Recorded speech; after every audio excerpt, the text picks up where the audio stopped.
Vzpomínáte si na známý příběh o Davidovi a Goliášovi z biblické knihy Samuelovi?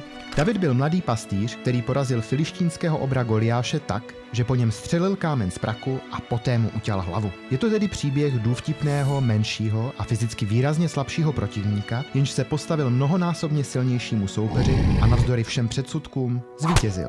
Tuto atraktivní historii přetvořil v polovině 16. století do podoby nádherného uměleckého díla italský renesanční malíř Paolo Veronese. Na jeho obraze je David hrdě se opírající o meč s tělesněním síly a antického ideálu krásy. Celkový dojem umocňují typické živé barvy, přepichové látky a detaily kožešin. Ale kde je vlastně uťatá Goliášova hlava? Pokud se pozorně podíváte na pravý spodní roh plátna, objevíte ji v potupné pozici částečně zakrytou Davidovým pláštěm.